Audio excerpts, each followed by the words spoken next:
British India के एक officer रात को जंगल के बीच बने पुराने डाक बंगले में रुकते हैं। रात को उनको लोगों के बातें करने की, हंसी मजाक एवं पार्टी तक करने की आवाजें आती हैं। क्या हो रहा था उनके साथ और वो इस जगह से कैसे निकले, ये पता लगेगा आज आपको इस कहानी में। तो नमस्कार दोस्तों, आप देख रहे हैं कहानियां अजब गजब स्टोरीज फॉरएवर। कहानी शुरू होती है ब्रिटिश एरा में, जहां पर लेफ्टिनेंट विलियम आते हैं और इस जंगल की पोस्ट का कार्यभार संभालते हैं। यहाँ पर ब्रिटिश गवर्नमेंट के द्वारा उन्हें 2 सिपाही, एक माली और एक खानसामा दिए जाते हैं। सब लोग भारतीय हैं। लेफ्टिनेंट विलियम को यहाँ पर जंगल की लकड़ी की कटाई का सारा कार्य देखने और उस लकड़ी को बैलगाड़ियों में सही सलामत पहुँचा देने की जिम्मेदारी है। यहाँ पर बहुत शांति और सुकून है, मगर सब कुछ दिन तक ही अच्छा है और रात में यहाँ माहौल अजीब तरीके से बदल जाता है। इसकी बनावट यानी कि इस कॉटेज की बनावट थोड़ी इस तरह से है। ये कॉटेज चारों ओर से कंटीली तारों से घिरा है, लोहे की, और 5.5 से 6 फीट तक ऊंचाई है इन तारों की, और एक लोहे का मजबूत गेट जो पत्थर के खंभों से जुड़ा है। शाम होने से पहले घर के नौकर अपना सारा कार्य खत्म कर लेते हैं और फिर सिपाहियों का कोई भी काम हो तो बस वो ही बाहर आते हैं, क्योंकि वो उस जगह के लिए ख़ास तौर पर प्रशिक्षित हैं यानी ट्रेंड हैं, और उनके पास सालों का तजुर्बा और बंदूकें हैं। यहाँ पर लकड़ी का काम शाम होने से पहले ख़त्म कर लिया जाता है। लेफ्टिनेंट विलियम को आज काफ़ी काम था और लकड़ियों की कटाई और उनके ले जाने के बाद वो आंगन में इस लोहे की गेट से पहले मुख्य दरवाजे के बाहर कुर्सी पर बैठे विस्की पी रहे हैं। उनके पास ही पत्थर से बने गड्ढे में आग जल रही है। सर्दी काफ़ी होने की वजह से उन्होंने एक बड़ा ओवरकोट पहन रखा है। उनकी राइफल पास ही रखी है। उनके सिपाही गश्त कर रहे हैं। उन सिपाहियों का एक छोटा सा क्वार्टर इस कॉटेज की बाउंड्री के अंदर ही है, वो पीछे की तरफ है। अभी दोनों सिपाही पहरा देंगे, फिर रात में के बाद एक सिपाही इस कॉटेज के चारों ओर निगरानी करेगा। लेफ्टिनेंट विलियम को जानवरों की आवाज़ें, उल्लू, गिद्धों और शेर तक के दहाड़ने की आवाज़ सुनाई दे रही थी। फिर रसोइया उनके लिए कुछ खाने को लाया और वहीं बड़ी छोटी मेज़ पर रखकर चला गया। रात के खाने से पहले ये एक स्नैक्स के तौर पर था।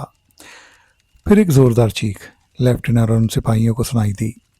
लेफ्टिनेंट ने पूछा, ये क्या आवाज़ थी? पता नहीं सर, पर यहाँ पर ऐसी आवाज़ें आम हैं और अक्सर सुनाई देती हैं। ओह, पर क्या तुमने कभी किसी जानवर को या कोई अजीब चीज़ को इस कॉटेज के आसपास देखा? नहीं सर, कभी नहीं, पर हाँ, रात में गश्त करते हुए मैंने और राम सिंह ने अजीब चीखें और भारी कदमों की आवाज़ें इस कॉटेज के चारों ओर से आती हुई ज़रूर सुनी हैं। तो इसका मतलब मुझे सतर्क रहना चाहिए। नहीं सर, ऐसा कुछ नहीं है, पर हम तो गश्त रात भर करते ही हैं। ठीक है, ये कहकर लेफ्टिनेंट विलियम कॉटेज के अंदर रात का खाना खाने चले गए। खाना खाने के बाद वो एक अधिक मीठी कड़क कॉफ़ी पीने के आदी थे। तब रसोइया कॉफ़ी लेकर उनके कमरे में आया।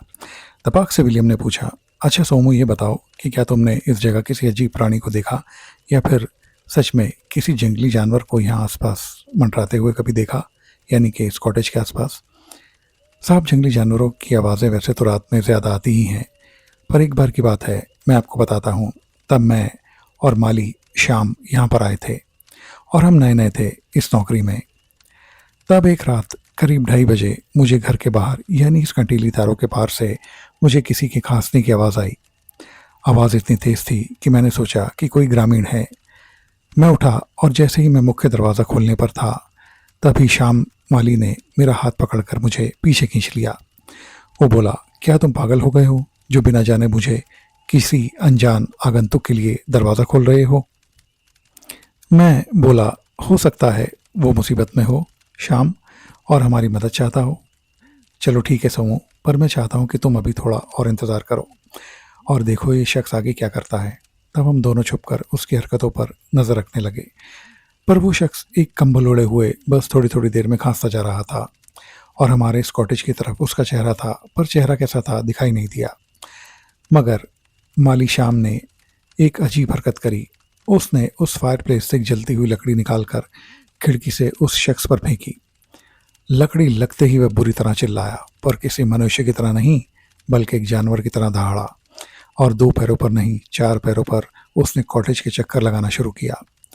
पता नहीं वो क्या चीज़ थी, और फिर चक्कर लगाते लगाते वो दौड़ता जा रहा था। हम खिड़की से सारा तमाशा देख रहे थे।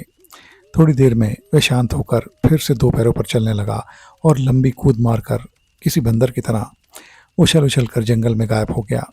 हम दोनों को ये पता नहीं चला कि वो क्या था, पर हम दोनों उस रात नहीं सोए। और आपने देखा ही होगा कि मैं और शाम के बाद इस कॉटेज से बाहर भी नहीं निकलते। पर ये बताओ सोमू, शाम को ये कैसे पता चला कि ये शख्स कोई मनुष्य या ग्रामीण नहीं है? जी हाँ सर, उसने ये बताया था शाम ने कि इतनी दूर कभी कोई ग्रामीण नहीं आता। और जिस तरह से वो खांस रहा था मुझे तो नहीं पता चला, पर शाम को बेहद शक हुआ और उसने वह जलती हुई लकड़ी उस पर फेंक दी, ये जानने के लिए कि उसका शक सही है या नहीं। क्योंकि कोई मनुष्य होता तो वो मदद के लिए तुरंत पुकारता, पर जैसा कि आप सुन ही रहे हैं इसका बिल्कुल विपरीत हुआ। ओह सोमू, ये तो काफ़ी डरावना वाक्य तुमने बताया। लेकिन सर अब कुछ नहीं है, क्योंकि अब आपके गार्ड्स लगातार रात भर पहरा देते रहते हैं। फिर लेफ्टिनेंट विलियम का काम बहुत अच्छी तरह से चलने लगा। वह लकड़ियों की कटाई करवाकर बैलगाड़ी से शहर भेजते रहे।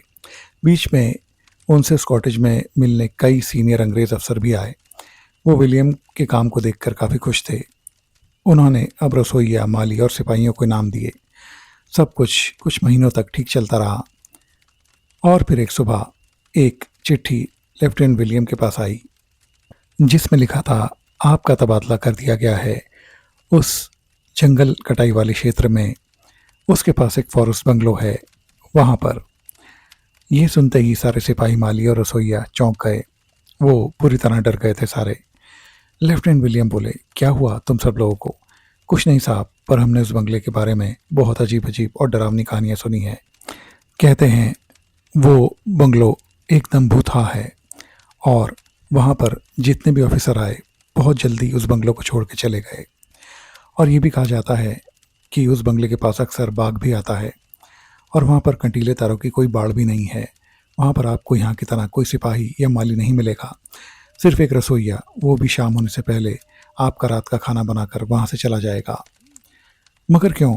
वो इसलिए साहब कि वह फॉरेस्ट बंगलो आपको जैसा मैंने बताया एकदम भूतहा है, इसलिए वहाँ पर कोई नहीं रुकता। मैंने तो यहाँ तक सुना है कि कई बड़े साहब ने कुछ दिनों में ही अपना तबादला वहाँ से करवा लिया था। पता नहीं आपके बड़े साहब ने आपको वहाँ क्यों भेजा है।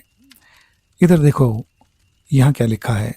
ये चिट्ठी बताती है कि वहाँ पर उस जगह के आसपास अवैध कटाई वहाँ के दूर दराज के ग्रामीणों द्वारा की जा रही है। बस मुझे इसी बात का पता लगाने वहाँ भेजा जा रहा है। ओह साहब, ये तो एक अच्छी बात है, मगर आप फिर भी अपना ख्याल रखिएगा। फिर माली ने एक दराती निकालकर विलियम को दी, कहा, ये वहाँ के इधर उधर की घास काटने में आपको काम आएगी। विलियम ने अपनी बड़ी और भारी राइफल को कंधे पर लटकाया और उस एक सिपाही ने वह गहरे ब्राउन रंग का घोड़ा निकाला। रसोइये ने उनके बैग में खाना पहले ही रख दिया था। वह सारा ज़रूरी सामान घोड़े पर लाद कर बंदूक को कंधे पर टांग कर वहाँ से चल पड़े। जब वो चले थे तो समय करीब 1 बजे दोपहर का था। उन्होंने वहाँ घोड़े को रोककर कंसामा का दिया हुआ खाना खा लिया था। फॉरेस्ट बंगलो तक पहुँचते पहुँचते उन्हें शाम के 5 बज गए। जैसे ही उन्होंने उस छोटी मिट्टी वाली पगडंडी पर अपने घोड़े को दौड़ाया, माहौल में अजीब सन्नाटा था। वो जगह देखते ही लग रही थी कि बाघ वहाँ ज़रूर आता होगा। पर खैर, वो ये देखते हुए आगे बढ़े। कुछ ही देर में उन्हें वह फॉरेस्ट बंगलो दिखाई दिया जहाँ से उनका कार्य शुरू होना था। वो घोड़े से उतरकर घोड़े की लगाम पकड़कर उस बंगले के आंगन में आए। उनकी आवाज़ सुनते ही वह रसोइया बाहर आया। वो था सुरेश। वह बोला, मैं बस आपका ही इंतज़ार कर रहा था साहब, मैंने खाना पहले ही बना दिया है। मैं अब चलता हूँ साहब, पहले ही बहुत देर हो गई है। अरे सुरेश, तुम कहाँ चले? सर, अपने घर। तुम यहाँ नहीं रुका करोगे? नहीं नहीं साहब, यहाँ तो कोई नहीं रुकता, बस आप है तो सारा काम आपको ही देखना होगा। मैं कल सुबह 6 बजे आऊँगा। यह कहकर सुरेश वहाँ से चला गया। मेरा सामान ज़्यादा नहीं था। मैंने सामान रखा और पूरा बंगलो देखा। कुछ 3-4 कमरे, बस एक खुला कमरा, बाकी सारे बंद। जिसमें सुरेश ने मेरा सामान रखा था वही कमरा एक था जिसमें मैं सोने भी वाला था। उसी के अंदर से एक दरवाज़ा था जिसमें किचन में जाने का रास्ता था। गैलरी में कुछ पुराने, बेहद पुराने अफसरों की तस्वीरें लगी थीं। फिर जैसे अंधेरा बढ़ने लगा, मैंने घोड़े को बंगले के साथ ही एक जगह थी जो मेरे कमरे के पास थी वहाँ बांधा और उसको चारा देकर अंदर आ गया। किसी भी स्थिति से निपटने के लिए मैंने अपनी राइफल लोड करके रख ली अपने बिस्तर के पास। फिर मैंने हाथ मुंह धोकर खाना खाया और अपने कमरे के दरवाजे को अच्छी तरह बंद कर लिया और सो गया। सुबह दरवाजे पर खटखटाहट हुई। खोला तो सुरेश खड़ा था। वो वक्त से कुछ मिनट पहले ही आ गया था। मुझे देखते ही वह बोला, अरे साहब, रात कैसी बीती? ठीक रहा सब कुछ? मैंने कहा, हाँ सब ठीक था, और अगर तुम यहीं रहोगे शाम तक तो मैं ज़रा लकड़ी का अपना काम देख कर आऊँगा। तुम मेरे लिए जल्दी से अब नाश्ता बना दो। जी साहब। वो तुरंत नाश्ता मेरे कमरे की टेबल पर ले आया। मैं नाश्ता करके बाहर अपने काम के लिए निकला। लकड़ी कटाई की जगह पहुंचकर मैंने वहां ठेकेदारों से बात करी तो उन्होंने कहा, अरे साहब, यहाँ तो ये अवैध लकड़ी की कटाई का काम बहुत पहले से है। चोर उचक के रात को लकड़ी काट कर चले जाते हैं। मैंने कहा, आप अगर चाहें तो मैं 4 सिपाही बंदूकधारी यहाँ लगवा सकता हूँ। जी हाँ सर, ये कार्य तो आप शीघ्र करिए। मैं फिर काम के बाद बंगले पहुंचकर बड़े चीफ को चिट्ठी लिखने में व्यस्त हो गया। चीफ ने बहुतायत से वहां बंदूकधारी सिपाही भेजे जो रात में उस जगह पर पहरा देने लगे जहां अवैध कटाई हो रही थी। अब अवैध कटाई वहां पर रुकने लगी थी। मेरा काम काफ़ी आसान हो गया। कुछ दिनों तक काम अच्छा रहा, पर एक शाम जब मैं अपने घोड़े पर बंगलो आ रहा था तब सुरेश काम खत्म करके जा ही रहा था और मुझे वह उस पगडंडी पर मिला। डर तो कहीं ना कहीं मुझे भी लगता था उस जगह से, क्योंकि मैं वहाँ बिल्कुल अकेला था।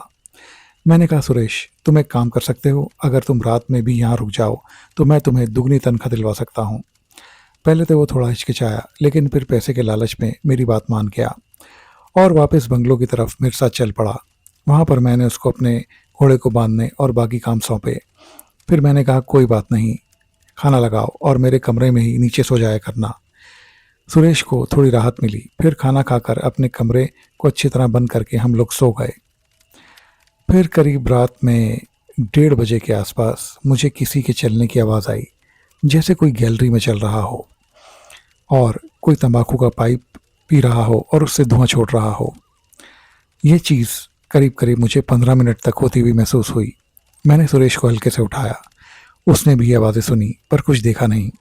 वो भी अब डर गया था। मैंने अपनी बंदूक को उठाया और बाहर जाने के लिए जैसे ही उठा, मुझे सुरेश ने रोका और धीमी आवाज़ में कहा, ऐसी गलती मत कीजिएगा साहब, आप बस चुपचाप लेटे रहिए। मैं फिर बंदूक के साथ लेटा रहा और फिर जब सुबह हुई तो मैंने सुरेश से पूछा, क्या था ये सब? वो बोला, इसलिए साहब, मैं कभी भी यहाँ नहीं रुकता हूँ। खैर कोई बात नहीं, देखते हैं आज की रात भी यहाँ कुछ होता है या नहीं। मैंने कहा, ठीक है सुरेश, मैं चलता हूँ, अब तुम खाना बना कर रखना। मैंने वो दराती जो मुझे उस कॉटेज के माली ने दी थी उसके सुरेश के हाथ में सौंपी और कहा कि कोई भी अटपटी बात लगे तो इसका इस्तेमाल करना। फिर मैं अपनी लकड़ी कटाई की जगह पर आकर काम देखने लगा। शाम हुई, मैं बंगले पहुंचा। सुरेश ने तुरंत घोड़े को बांधकर खाना लगा दिया और हम करीब 10 बजे ही सो गए। फिर करीब इस बार रात के 1 बजे वहाँ पर अजीब अजीब आवाज़ें आने लगी। लोगों की बातचीत की, लोगों के हंसी मजाक, ठहाकों की।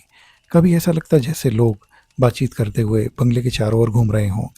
कभी लगता लोग उस आंगन में टहल रहे हों। सुरेश जागा हुआ था और बुरी तरह डरा हुआ था। इतने में मेरा प्रिय घोड़ा ज़ोर ज़ोर से हिनहिना के उछलने लगा। मुझे पता लग चुका था कि बहुत गड़बड़ है। मैंने अपनी राइफल लोड की और बाहर निकला। जैसे ही मैं बाहर आया सब कुछ शांत हो गया। मैंने पीछे जाकर घोड़े को भी देखा मगर वो भी शांत खड़ा था। फिर मैंने और सुरेश ने पूरी रात जागकर काटी। रात भर हम बस डरते रहे। सुबह होते ही मैंने देखा सुरेश ने अपना सामान बांध लिया। मैंने कहा, सुरेश, तुम अभी नहीं जा सकते।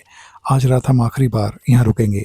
अगर कुछ भी हुआ तो बंगले में वापस नहीं आएंगे कभी। तुम आज खाना वाना छोड़ो, रात को ही खाएंगे। अब तुम मेरे साथ मेरे घोड़े पर साथ बैठकर चलो और सुनो, सारा सामान बर्तन वगैरह बांध लो जो किचन में है। सारा सामान पैक कर घोड़े पे ला दो और मैं अपना सामान पैक कर लेता हूँ।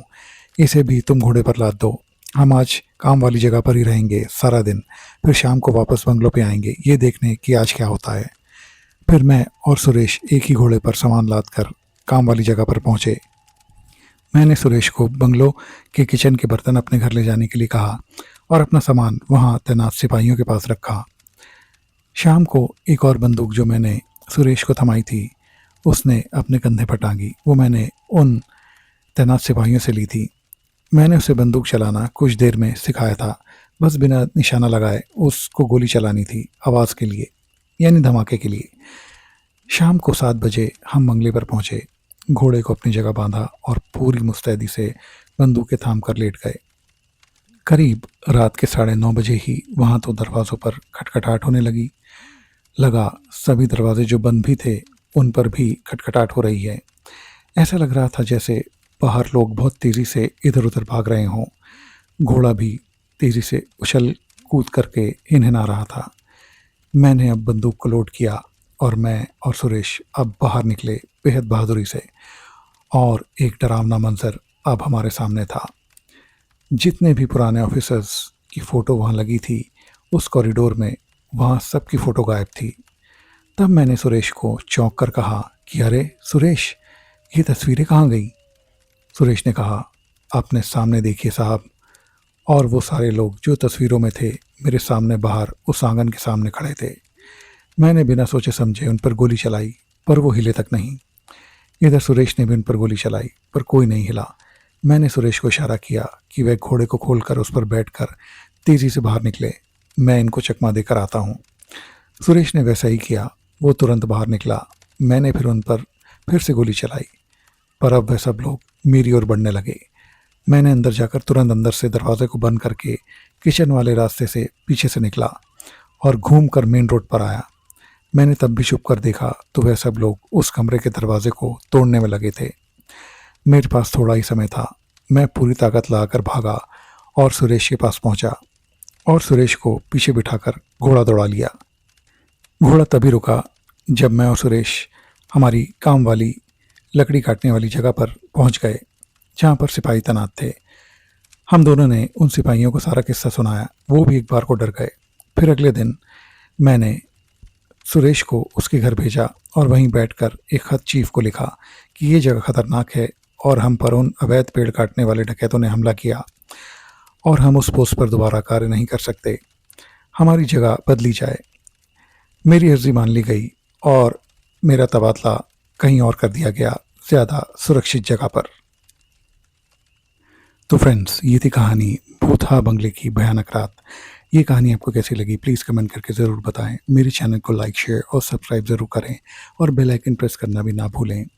मेरे और भी इंटरेस्टिंग वीडियोस आपको मेरे चैनल पर मिल जाएंगे। उन्हें भी अपने फ्रेंड्स और फैमिली के साथ ज़रूर एंजॉय कीजिए। डियर फ्रेंड्स, सब आप मेरे सब्सक्राइबर्स नहीं फैमिली हैं, तो देखते रहिए कहानियाँ अजब गजब स्टोरीज फॉरएवर। डियर फ्रेंड्स, वो हाई बटन प्रेस करना भी ना भूलें। आप लोगों की बहुत अच्छी सेहत और ब्राइट फ्यूचर की कामना के साथ मैं लेता हूँ आपसे विदा। मिलते हैं आप सब लोगों से मेरे अगले इंटरेस्टिंग वीडियो में। तब तक के लिए बाय बाय।